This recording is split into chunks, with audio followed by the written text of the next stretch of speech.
Kuuɗe Lilaaɓe suura 12 aya 10-15. Bulus nder gariiri Biriya. Nde jemma waɗi, tokkuɓe Yeesu ngadi Bulus e Siila njaha gariiri Biriya. Nde ɓe njotti gariiri ndin, ɓe njahi suudu do'aare Yahudanko'en. Yimɓe gariiri Biriya ɓuri yimɓe Tasalonika jikku boɗɗum, ngam ɓe njaɓi habaru ɗum Bulus waddaniɓe e juuɗe ɗiɗi. E ɓe lincita deftere ceniinde ko nde nyalnde, ngam ɓe ngi'a ko Bulus ekkitintaɓe ɗum goonga. Yahudanko'en ɗuɗɓe njaɓi wolde Joomiraawo, haa e rewɓe Helenanko'en gooduɓe mangu, e worɓe Helenanko'en ɗuɗɓe.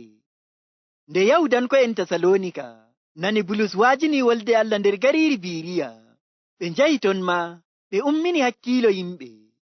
Ɗon e ɗon tokkuɓe Yeesu ngaɗi Bulus huula fongo maayo, amma Siila e Timoti njooɗii nder gariiri ndin. Ɗoftuɓe Bulus bo njaadi e maako nder komiwal haa gariiri Atina.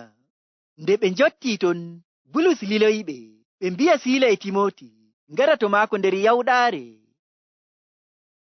Gaɗa Jaason en njaɓi ceede tawɗum yoofiɓe. Nder ayaaje ɗe njanguɗen ɗo, en nani nder jemmaare nden tokkuɓe Annabi Iisaa njawni mburtini Bulus en diga gariiri Tasalonika ngam to ɗum halkaɓe. Aya 10 wi'i, nde jemma waɗi, tokkuɓe Yeesu ngadi Bulus e Siila njaha gariiri Biriya. Nde ɓe njotti gariiri ndin, ɓe njahi suudu do'aare Yahudanko'en. En nani nde Bulus e higoraaɓe yaadu muɗum njotti gariiri Biriya, ɓe natti suudu do'aare Yahudanko'en ngam ɓe ngaajinanaɓe habaru belɗum. Aya 11 wi'i, yimɓe gariiri Biriya ɓuri yimɓe Tasalonika jikku boɗɗum, ngam ɓe njaɓi habaru ɗum Bulus waddaniɓe e juuɗe ɗiɗi. E ɓe lincita deftere ceniinde ko nde nyalnde, ngam ɓe ngi'a ko Bulus ekkitintaɓe ɗum goonga.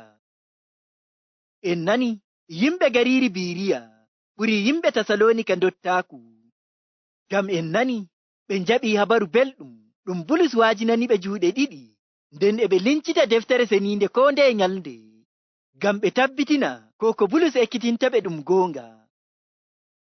Bandiraawo am an hettindittoɗo, ko haani ngaɗa wonɗon. To a wondi seko dow habaru Annabi Iisaa ɗum nanta ɗum, useni emi torooma, lincitu ko jangu defte, ngam nana ko Allah wi'i dow Annabi Iisaa. To a jangi e woodi ko a heɓtaayi bo, sey ƴama, ngam ɗum famtinma. Non ɓuri dottaaku dow hawre e kaajal. Aya 12. Yahudanko'en ɗuɗɓe njaɓi wolde Joomiraawo, haa e rewɓe Helenanko'en gooduɓe mangu, e worɓe Helenanko'en ɗuɗɓe.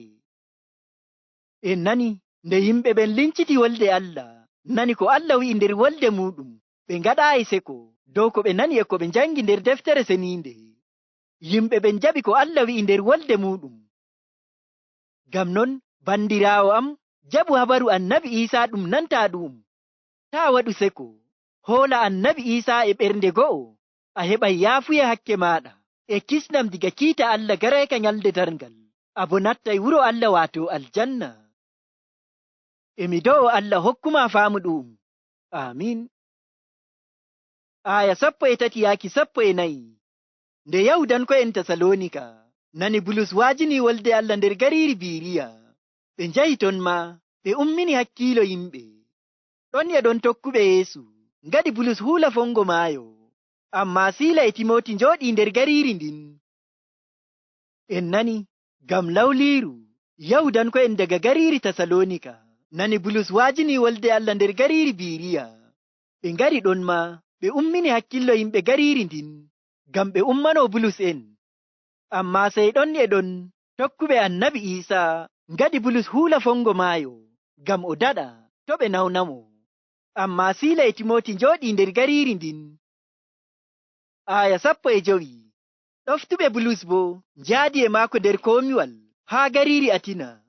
Nde ɓe njottii ton, Bulus liloyiɓe, ɓe mbi'a Siila e Timoti ngara to maako nder yawɗaare.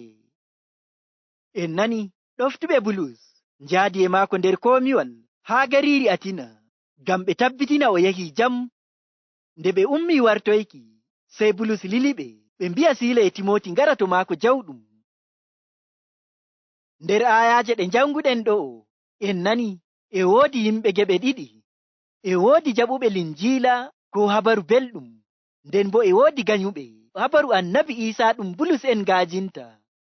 Ganyuɓe ɓen bo e ɓe ummina hakkilo yimɓe ngam ɓe nganya ko Bulus en bi'ata.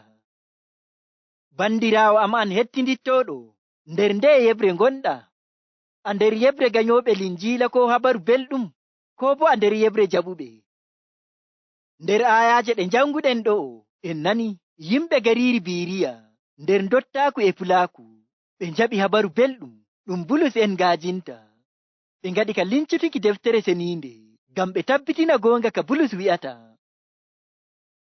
Bandiraawo am, emi toroma, amma heɓu deftere seniinde waato Baybul e Kur'aana, njanga, lincita nana ko Allah Joomiraawo wi'i dow annabi Isaa, ko e ɗum yaada deydey e habaru annabi Isaa ɗum nanta ɗum.